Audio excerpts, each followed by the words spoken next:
नमस्कार दोस्तों, मैं अंकुर उपाध्याय स्वागत करता हूं आप सभी का एक बार फिर से अपनी नई वीडियो में। दोस्तों, आज बाजार में जो गिरावट हुई है वो तो एक्सेप्शनल थी, बहुत ही खतरनाक वाली थी। डिफरेंट थोड़ी सी मतलब अजीब टाइप सेलिंग हो गई बिना बात के, मुझे ऐसा लग रहा है। मैं यहाँ पे आप सभी के साथ शेयर करने वाला हूं दोस्तों कुछ क्वार्टरली नंबर्स। और अभी तक का अगर आप रिजल्ट कैलेंडर उठाकर देखें, रिजल्ट सीजन उठाकर देखें, बहुत ही छोटा है, लेकिन अभी तक मेरे को कुछ खराब नहीं लगा। एक एलेकॉन इंजीनियरिंग ऐसा लगा था जो क्रैश हुआ अपने नतीजों के बाद, वो भी मेरे को लगता है एडजस्टेड था, क्योंकि लास्ट क्वार्टर के रिजल्ट से अगर आप कंपेयर करेंगे तो प्रॉफिट आपको आधा दिख रहा है, बट लास्ट क्वार्टर में अदर इनकम फैक्टर था। तो आई थिंक वो एक छोड़ दिया जाए, वो मेरे को नहीं लगता कि वो एग्जैक्टली रिजल्ट्स पे रिएक्ट किया था। बाकी सबके नंबर ज्यादातर स्लाइटली पॉजिटिव साइड पे रहे, जैसे कि जीएम ब्रेवरीज कमाल के नंबर्स लगे बाजार को। और रिसेंटली लिस्टेड चाहे वो सात्विक हो, जीके ग्रीन हो, वारे रिन्यूएबल हो, ये सब तो बहुत अच्छा करते हुए दिखे। श्रृंगार हाउस ऑफ मंगलसूत्रा हो, आपके लिए टीसीएस के नंबर्स भी पॉजिटिव थे, हालांकि शेयर नहीं चला। एचसीएल टेक के नंबर्स भी अच्छे थे। आज इरेडा के साथ शुरुआत हुई, इरेडा ने भी अच्छे नंबर्स पोस्ट करे। अभी परसिस्टेंट के नंबर आते हुए दिख रहे हैं और ये नंबर्स भी काफी पॉजिटिव और अच्छे दिख रहे हैं। तो एक एक करके मैं आप सभी के साथ रिजल्ट्स को शेयर करता हूं दोस्तों। शुरू करते हैं बिना किसी देरी के। उससे पहले यहां पे कुछ अपडेट आ रही है।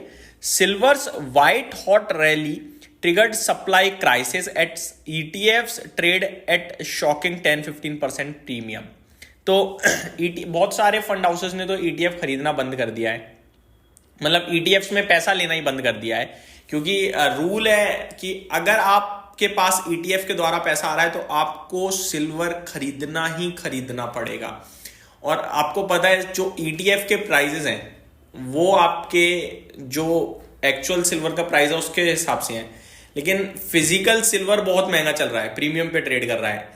तो अब अगर आप ईटीएफ लोगे तो वो प्रीमियम कर दिया जाएगा, तो वहां पे बहुत डिफरेंस आ रहा है। इसलिए वो एक शॉर्ट चल रहा है कि काफी सारे फंड्स ने ईटीएफ में फ्रेश इन्वेस्टमेंट रोक दिया है कि हम नहीं ले रहे भैया, क्योंकि खरीद ही नहीं पाएंगे ना। अब मैं आता हूं रिजल्ट्स पे। शुरुआत करते हैं दोस्तों आज के पहले नंबर के साथ। इरेडा 3% ऊपर बंद हुआ है ऐसे मार्काट वाले बाजार में। नंबर्स भी अच्छे थे। 388 करोड़ से प्रॉफिट 550 करोड़ पे आया, तो मैं तो कहूंगा सुपर नंबर्स थे यार। रेवेन्यू 1620 करोड़ के सामने 2060 करोड़ पे रेवेन्यू रहा, बहुत अच्छा। एनएनपीए 2.06% से 1.97% पे आए हैं, तो ये और अच्छा, यानी एसेट क्वालिटी भी सुधर रही है। और जीएनपीए 4.13% से 3.97% पे। तो इरेडा मैं कहूंगा फायरिंग ऑन ऑल सिलेंडर था, और मैं पॉजिटिव भी हूं इस स्टॉक पे। आप लोगों ने तो बहुत ऊपर में खरीदा हुआ है, मैं तब तो खैर कह रहा था कि ओवर बॉट हो गया या वैल्यूएशन में बहुत महंगा हो गया, लेकिन अभी बहुत सही लगता है। मतलब 150 रुपये पे मुझे नहीं लगता ज्यादा दिक्कत खोने का विषय कुछ है। और बहुत लंबे समय से यहाँ पे कंसोलिडेशन भी कर रहा है स्टॉक। मेरे को लगता है ये बेस बनाएगा 125-40 के करीब और चलेगा, बट अब कब चलेगा अभी कह नहीं सकते, क्योंकि ऐसा कुछ दिख नहीं रहा है। लेकिन नंबर्स इस बार काफी अच्छे थे। 5 करोड़ शेयर, 4.5 करोड़ शेयर भी आज ट्रेड हुए हैं। लॉन्ग टर्म स्टॉक है ये 2030 वाला। मैं आपसे ऑलरेडी कह चुका हूं कि 5 साल का कंपनी ने प्लान शेयर किया हुआ है। 5 साल के लिए मैं भी कहूंगा कि अगर आप एक मतलब अच्छे फंडामेंटल वाली सरकारी कंपनी ढूंढ रहे हो एनबीएफसी क्षेत्र से, तो एक रिन्यूएबल को फाइनेंस करने वाली इरेडा हो सकती है और रेलवे को फाइनेंस करने वाली आईआरएफसी भी हो सकती है। ये दोनों मुझे बहुत अच्छी लगती है। तो ये हो गया आपके लिए दोस्तों इरेडा के ऊपर अपडेट। अब आ जाता हूं सेकंड स्टॉक की तरफ। आईसीआईसीआई प्रूडेंशियल लाइफ इंश्योरेंस के भी नतीजे आए, मैं डिस्कस ऑलरेडी कर चुका हूं। 5% ऊपर बंद हुआ है, इसको छोड़ देते हैं। अब बात करते हैं परसिस्टेंट सिस्टम की। नंबर्स आए हैं जस्ट अभी अभी पोस्ट मार्केट, नंबर्स अच्छे लग रहे हैं। कंसोलिडेटेड नेट प्रॉफिट 425 करोड़ से बढ़कर 471 करोड़ पे आया है क्वार्टर ऑन क्वार्टर, जिसमें एक्सपेक्टेशंस थी 440 करोड़ की, तो बहुत अच्छे मार्जिन से बीट करा है अनुमान को। रेवेन्यू की बात करूं तो 3580 करोड़ पे रेवेन्यू आया है, जिसमें एक्सपेक्टेशंस 3520 करोड़ की थी, तो ये भी अच्छा, बहुत अच्छा लग रहा है मेरे को।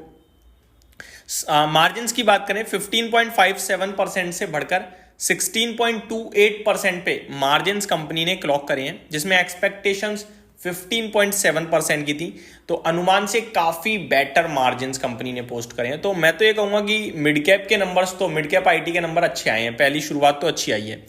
एबिट की बात करी जाए तो 519 करोड़ के सामने 583 करोड़ पे एबिट आया है, और अनुमान 552 करोड़ का था। दोस्तों परसिस्टेंट सिस्टम के number firing on all cylinder है मेरी नज़र में।